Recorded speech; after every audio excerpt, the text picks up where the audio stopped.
Bonjour et merci aux organisateurs de ce colloque de m'avoir associé à cette fête.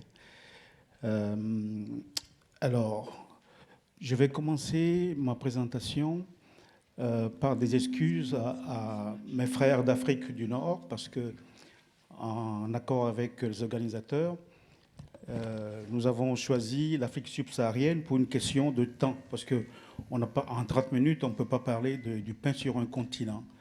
Donc, l'Afrique du Nord fera l'objet d'un prochain colloque. Alors, voici le sommaire de ma présentation.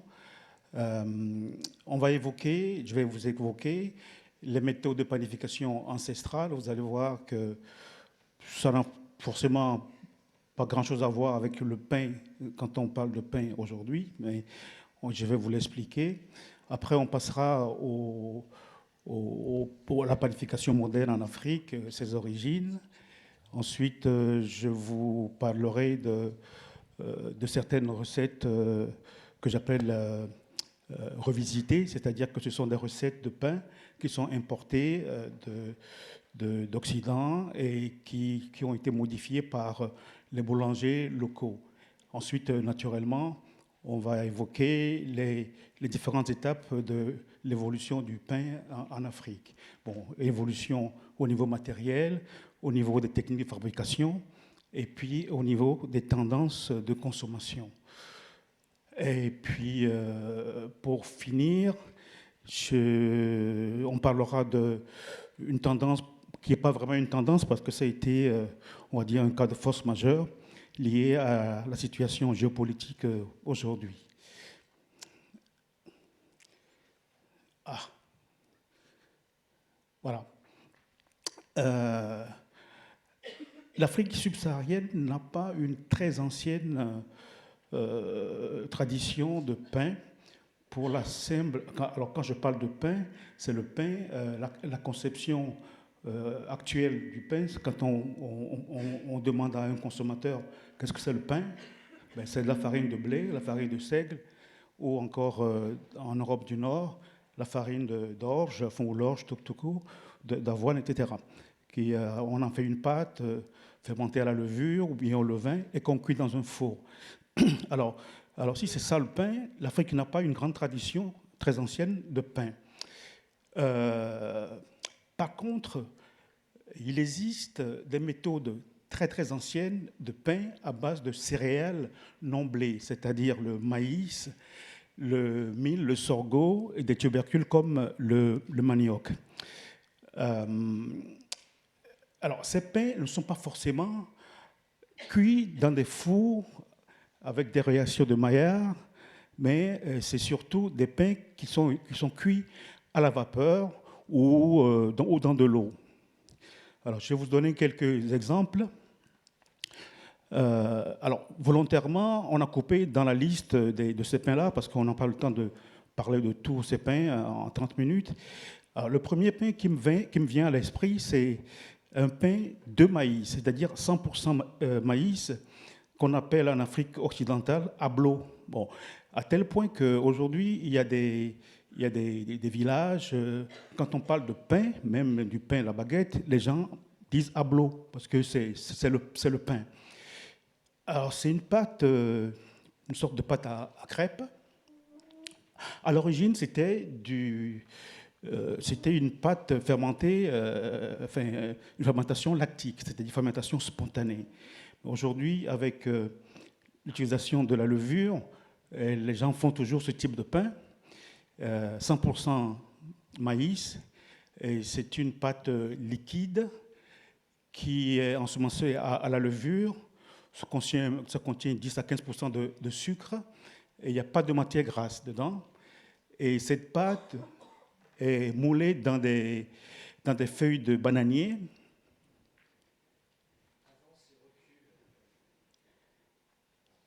Ah, ok, d'accord.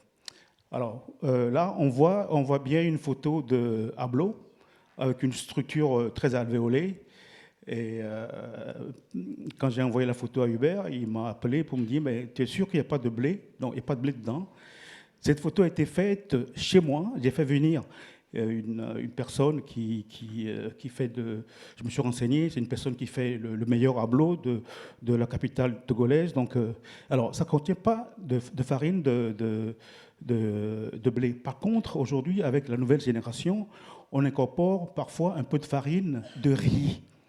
Voilà. Et c'est cuit, c'est moulé dans des feuilles de bananier et c'est cuit à la vapeur. Le deuxième exemple, alors, le deuxième exemple de pain très très ancien dont je vais vous parler, c'est ce que vous connaissez, hein, Hubert l'a évoqué tout à l'heure, c'est une galette éthiopienne qu'on appelle injera, qui a un double avantage. D'abord, parce que, enfin un double avantage, c'est une galette qui est fermentée lactique, donc ils partent d'un starter à base de farine de teff. Le teff dont tout le monde ici, je suppose, connaît ses qualités nutritives. Aujourd'hui, bon, tout à l'heure, on va en parler. Le teff fait partie de ce qu'on appelle les alicaments. Et le injera est consommé. Alors, c'est une pâte à crêpes aussi, hein, mais qui est cuite sur une pierre très chaude. Et en Éthiopie, en Érythrée, on en a déjà parlé, et en Somalie, ça sert d'assiette et de fourchette. Hein, donc, ça accompagne tous les plats dans ces pays. L'autre jour, je discutais avec un de mes amis qui me disait, mais si tu vois un Éthiopien qui est obèse, ça veut dire qu'il vient forcément d'Occident parce que avec alors le injera, c'est la base.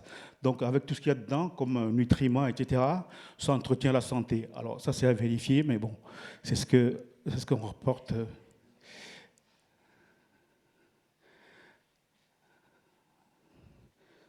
Je ne suis pas très doué pour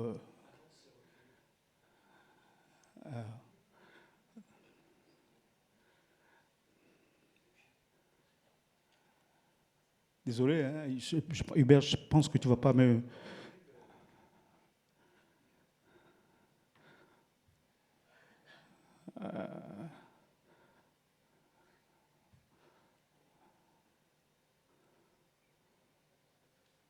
Non, je pense que là,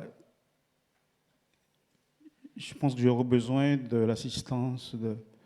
Alors ça, on est au Indira, suivante. OK. La panification moderne et ses origines.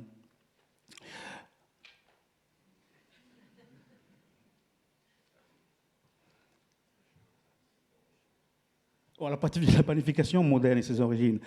Enfin, nous savons tous que la première fermentation a été faite en Égypte. Mais Karl m'a un peu déstabilisé ce matin en parlant de bien longtemps avant la découverte de la fermentation en Égypte. Bon, le pain a été véritablement introduit en Afrique par le canal de la colonisation. Quand je dis pain, une fois encore, c'est le pain dans la perception contemporaine.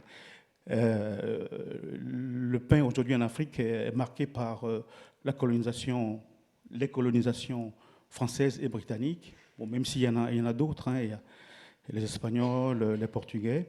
Et aujourd'hui, quand on parle de pain dans une ancienne colonie française, on pense tout de suite à la baguette. Et dans les anciennes colonies britanniques, bread, ça veut dire pain de mie. Et pendant de très nombreuses années, le pain a été considéré comme un aliment de luxe et fabriqué uniquement dans les villes, les capitales, ce qui est heureusement aujourd'hui, ce qui n'est plus le cas.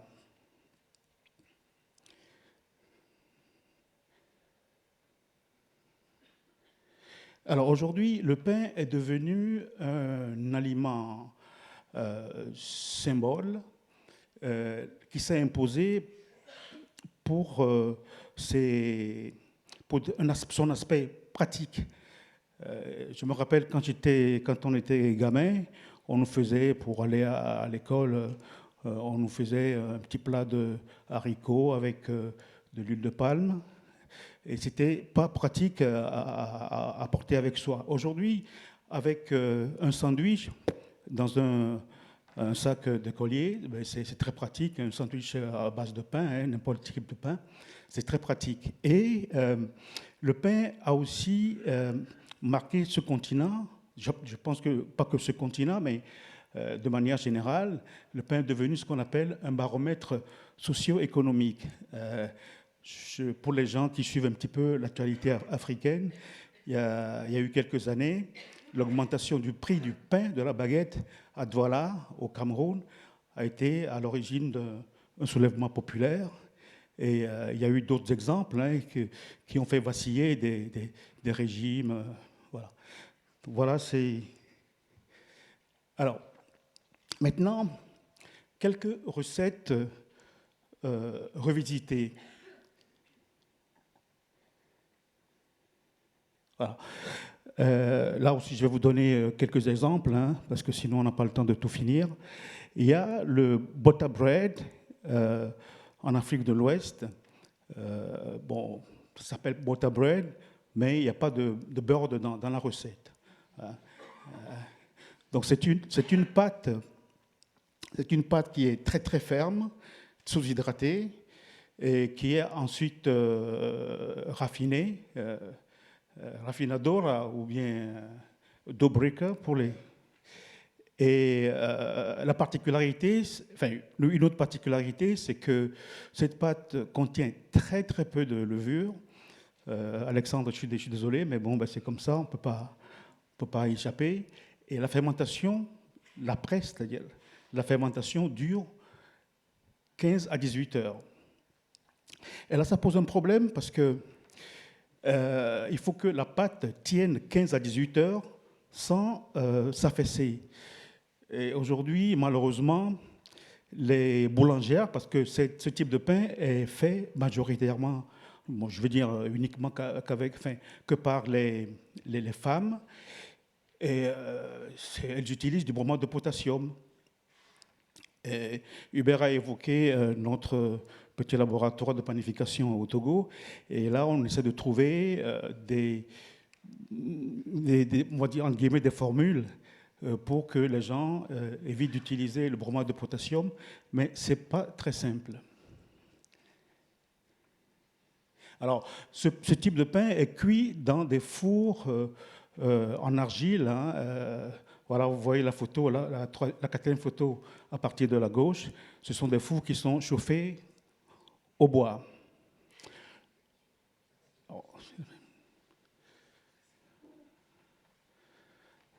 Le deuxième exemple de recette revisitée, c'est ce qu'on appelle le tapalapa. Le tapalapa, l'appellation, d'après les renseignements que j'ai eus, l'appellation vient du fait que lorsqu'on travaille fait la pâte, le bruit que ça fait, le bruit que la pâte fait, c'est ça qui a donné le nom, l'appellation tapalapa. Le tapalapa est d'origine sénégalaise, mais tellement utilisé dans les pays voisins qu'il y a beaucoup qui pensent que c'est du pain, c'est une recette guinéenne, mais non, c'est une recette sénégalaise. C'est un pain français, hein, type les recettes, enfin les ingrédients, c'est les ingrédients du pain français, c'est-à-dire de la farine de blé, de l'eau, du sel et de la levure. Alors les particularités de ce type de pain, c'est que c'est manuel et la pâte est pétrie dans une sorte de baignoire, bien entendu à la main. Et Alexandre me faisait penser hier qu'il y a eu des cas de figure quand les gens mettent en œuvre beaucoup de farine, ils vont au pied. Bon, je n'ai jamais vu, mais bon, mettre des sacs plastiques sur pied pour pétrir. Bon, cette pâte contient très peu de levure pour les raisons suivantes. C'est que comme c'est du travail manuel, s'ils mettent beaucoup de levure, la pâte va lever très vite, va prendre de la force. Et donc c'est une pâte qui a un long pointage. du fait que ça se pétrit à la main. Et puis, pareil, hein, c'est cuit dans des fours chauffés au bois, des fours maçonnés, des fours en argile. Euh, alors, c'est du pain qui a du très bon goût, du fait de sa fermentation longue. Par contre, il y a un problème d'hygiène, à tel point qu'il y a des pays où c'est interdit.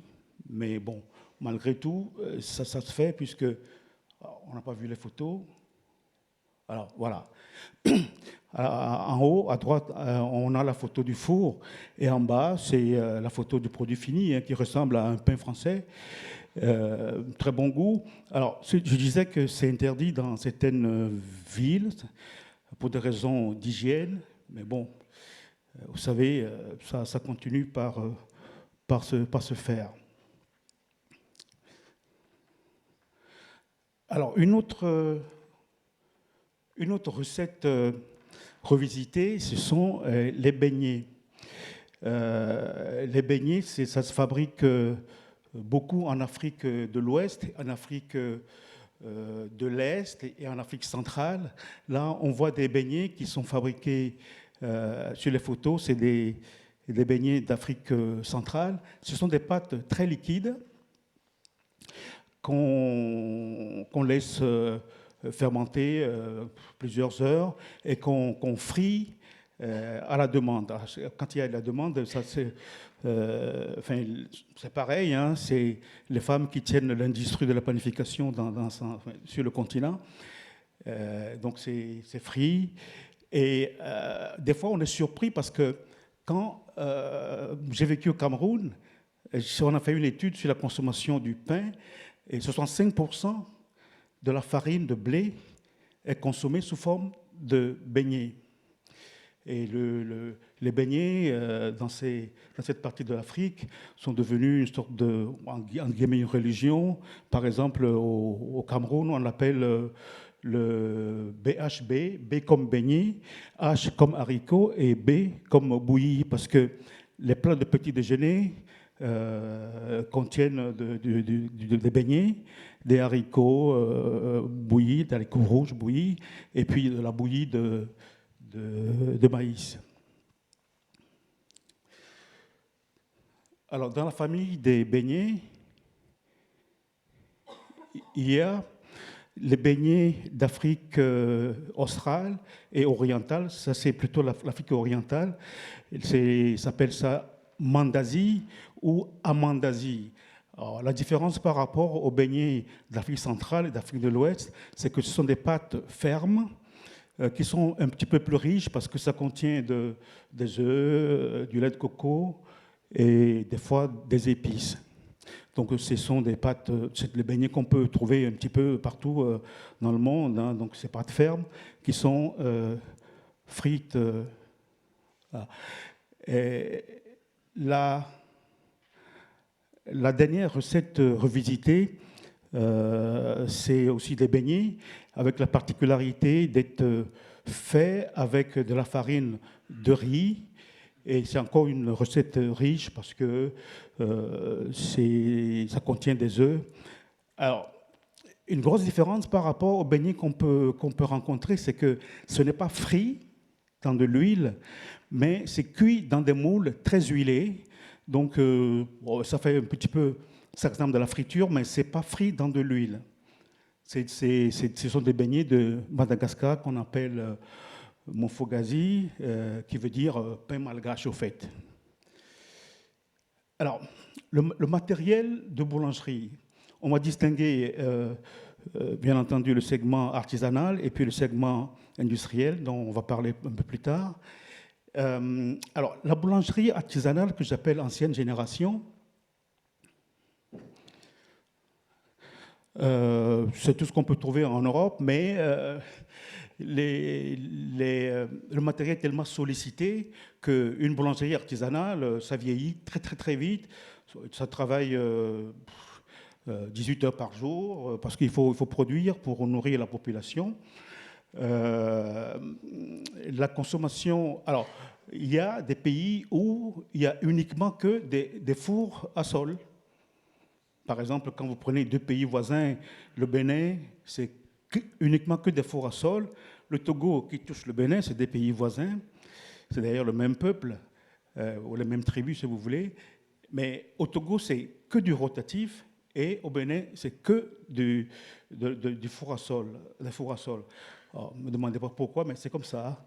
Et je sais qu'il y a des gens qui quittent le Togo pour aller acheter du pain au Bénin, traverser la frontière parce que la qualité est différente. Bon, c'est une préférence. Moi, je préfère le pain béninois.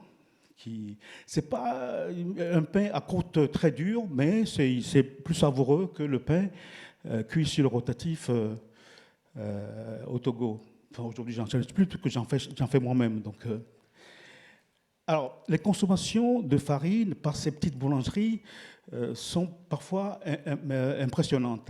Alors, une petite boulangerie artisanale, c'est à peu près 500 kilos de farine par jour de consommer.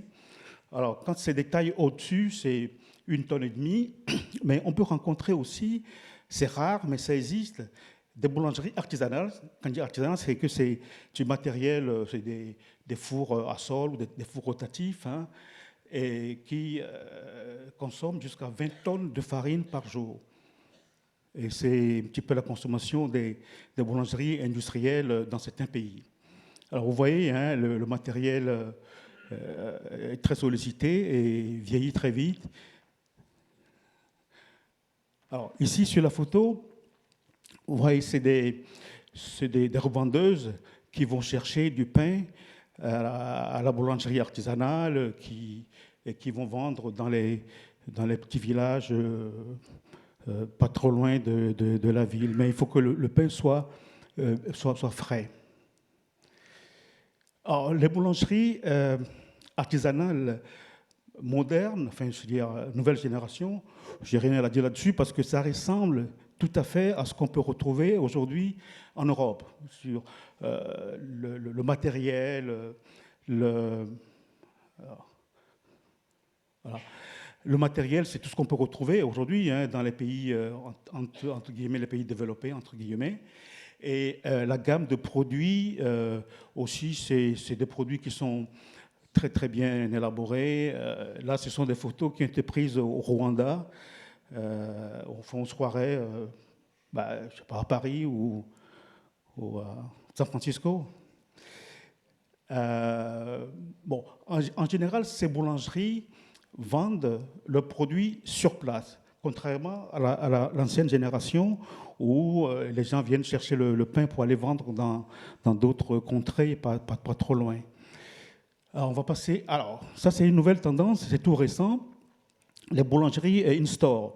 Aujourd'hui, on voit le développement, on voit un développement, une implantation des chaînes de supermarchés françaises ou aussi sud-africaines. Hein. Donc, dans ces supermarchés, il y a des boulangeries in-store, c'est-à-dire qu'il y a une petite installation. Alors, on cuit un peu de pain frais pour faire de l'animation, mais surtout, c'est des pains ou des viennoiseries prépoussées, surgelées, ou du pain pré-cuit qui sont cuits sur le point de vente. Alors, la boulangerie... la boulangerie industrielle. Pareil, il y a une ancienne génération de boulangeries industrielles qu'on trouve notamment en Afrique, dans le cône austral de l'Afrique, et aussi en Afrique de l'Est. Bon, c'est ce qu'on peut trouver aussi en Grande-Bretagne hein, comme matériel. Alors, avec la particularité de l'Afrique du Sud, qui est un pays où la panification est très, très industrialisée depuis très longtemps. Hein. Et là, c'est du pain avec la méthode de Charlewood, hein, dont on en parlait juste avant. Et alors, ici, alors ça, c'est la boulangerie. C'est une boulangerie industrielle moderne. Là aussi, j'ai rien à dire là-dessus, puisque ça ressemble vraiment à ce qu'on peut retrouver aujourd'hui dans les boulangeries modernes très industrielle en Europe. Là, il y a quelques années, cette boulangerie était considérée comme la plus grande boulangerie au monde sur le même site. C'est-à-dire, c'est en Afrique centrale. Quand moi je suis allé, ils avaient 9 lignes à baguettes. Je pense que c'est 2400 baguettes à l'heure. Et ça tourne quasiment tout le temps. Là, vous avez aussi une photo de revendeuses qui viennent. Là, c'est quand même une industrie parce que quand vous allez devant, je pense je vois Alessandre qui fait le signe de la tête. Quand vous allez devant, c'est tout un village, quoi, qui viennent chercher le pain, et pareil, qui vont vendre.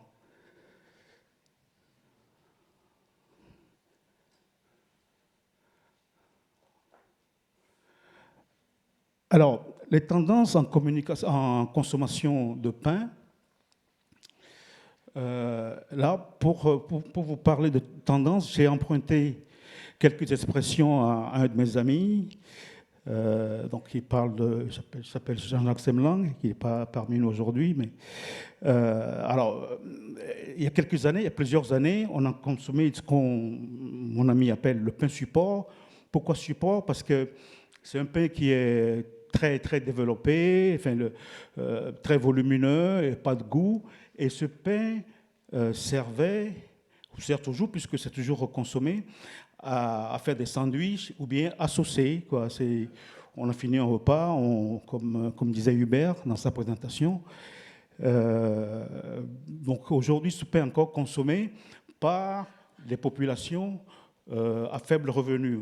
Vous me direz que c'est 80% de la population africaine, mais bon, voilà ça. Et il y a quelques années, on a vu l'apparition de pain plaisir, c'est-à-dire que c'est du pain avec une longue fermentation. Des fois, il y a des inclusions de graines dedans pour être agréable à manger.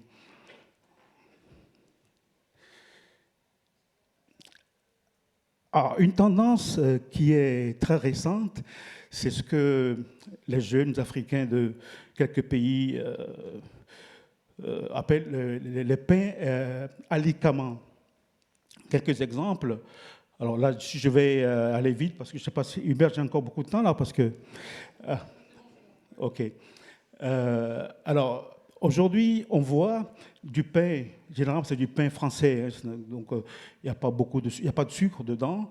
Et dans ces pains-là, on utilise des plantes ou des racines ou des céréales ou d'autres céréales.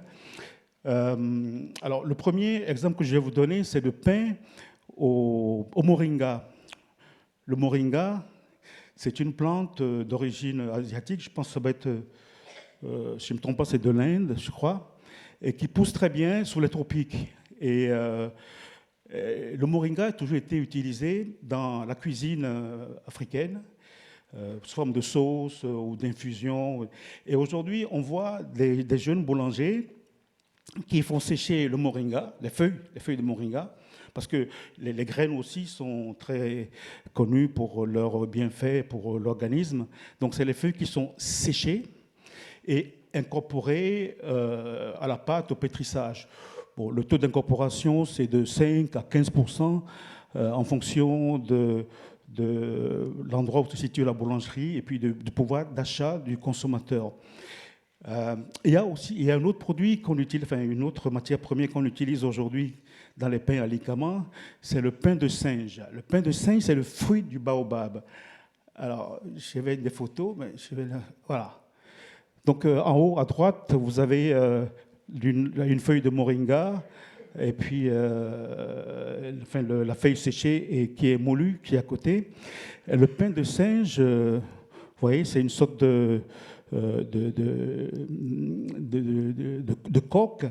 Quand on ouvre cette coque, on trouve des pulpes dedans, et ces pulpes sont broyées et pareil, incorporées dans le pain. Donc, bon, c'est pour des raisons de vitamines, la richesse en vitamines de ces produits, calcium, potassium. Bon, Aujourd'hui, c'est quasiment une religion dans ces pays-là où bon, ben, on va aller acheter le pain au pain de singe ou bien au moringa. Alors, tout récemment, il y a deux produits qui sont revenus à la mode. C'est le fonio. Le fonio est une céréale très très ancienne. Je pense que c'est une des plus anciennes cultivées sur le continent et qui est très riche aussi en vitamines, en minéraux. Et aujourd'hui, il y a pas mal de pays ou de villes en Afrique où on recommande aux diabétiques, au lieu de manger du pain au blé, de manger du pain avec du fonio. Mais tout ce que je vous dis, c'est que ce n'est pas du 100%, mais c'est incorporé dans la farine de blé à différentes proportions. Et il y a le quatrième exemple que je vais vous donner, c'est le souchet. Le souchet n'est pas très connu. C'est un tubercule qui est très très petit. Aujourd'hui, on lui trouve des valeurs nutritives très très importantes. Et c'est pareil, c'est utilisé en mélange dans le blé. Et les boulangers que je connais et qui l'utilisent, c'est beaucoup plus pour... c'est une saveur d'amande parce que c'est grillé, moulu et incorporé dans le pain. Alors voilà, j'ai fait une photo agrandie de ces différents produits dont je vais vous parler. Alors, la dernière tendance, pour moi, ça peut être une tendance parce que c'est une tendance qui a été induite par la guerre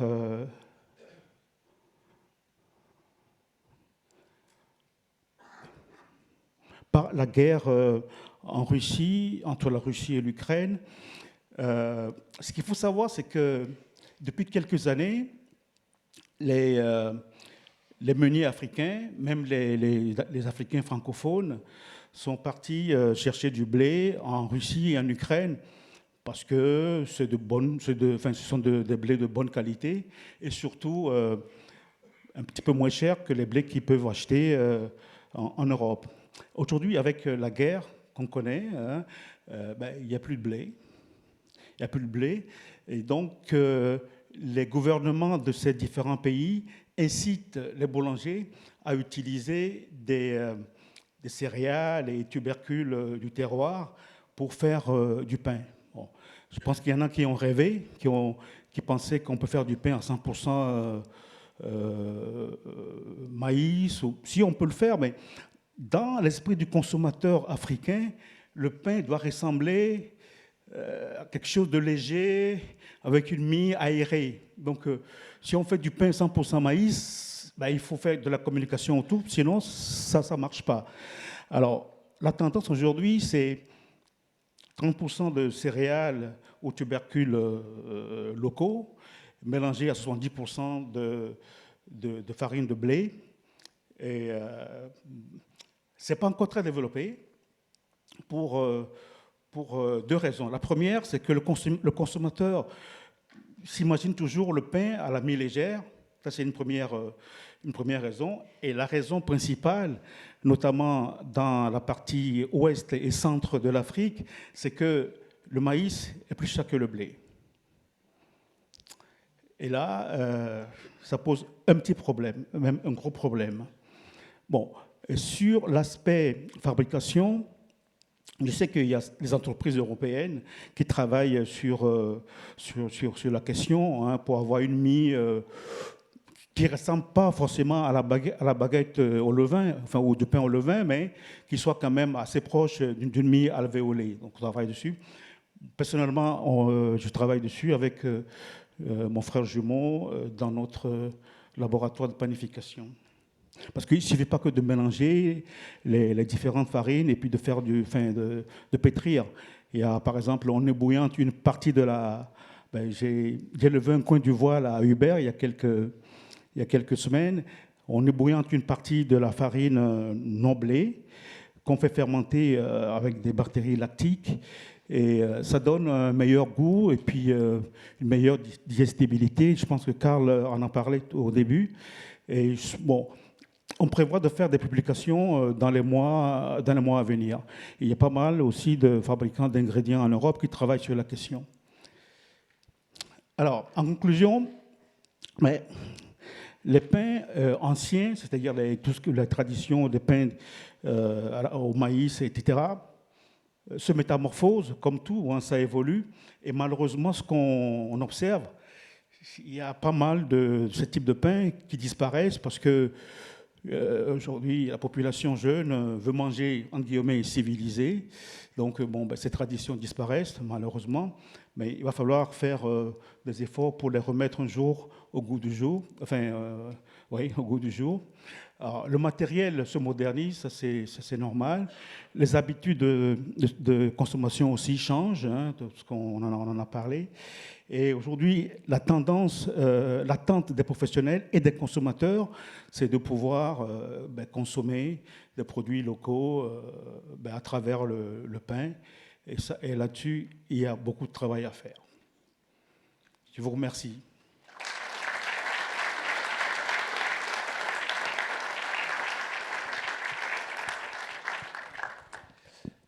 Merci Paul pour cette intervention. En tout cas, moi, tu m'as fait découvrir un continent que je connaissais mal, parce qu'autant il existe beaucoup de publications sur les pains du monde en général, autant les pains africains sont très peu décrits dans la littérature.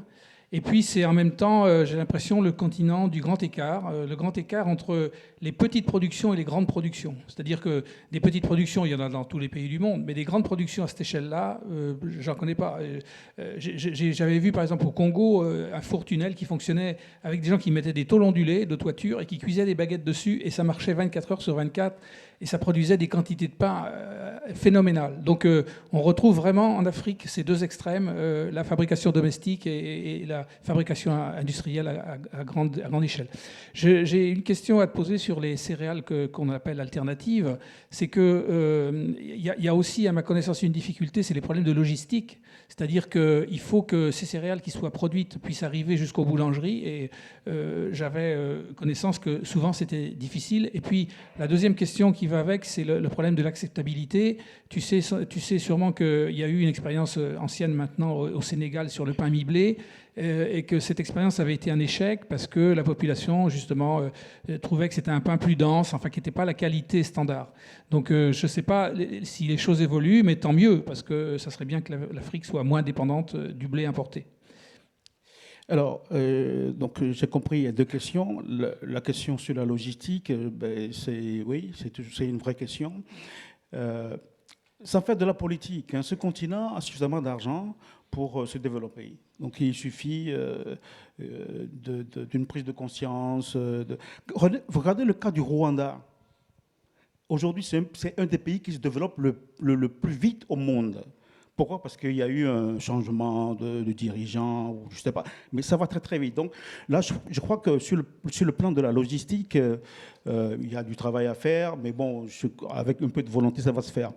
La deuxième question, le pain mi-blé a échoué, mais aujourd'hui, dans tout ce qui est pain moderne, et notamment les pains à l'écamant, mais tu as parlé du Sénégal. Le Sénégal, à mon avis, je peux me tromper, mais c'est le pays africain qui va le plus vite dans ce type de pain, de consommation. Pourquoi? Parce qu'il y a beaucoup de communication derrière.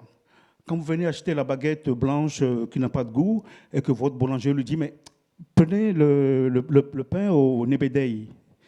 Parce qu'il argumente, ça contient ci, ça fait ci, ça fait perdre du poids, bon, vrai ou faux, mais il y a une communication qui se fait autour, et ce qui fait que ça se développe. Bon, ça va mettre du temps comme tout, mais ça se développe, oui, absolument. Bien, encore merci Paul, et je vais vous inviter à rejoindre le buffet, parce qu'à force de parler de pain, vous avez sûrement faim.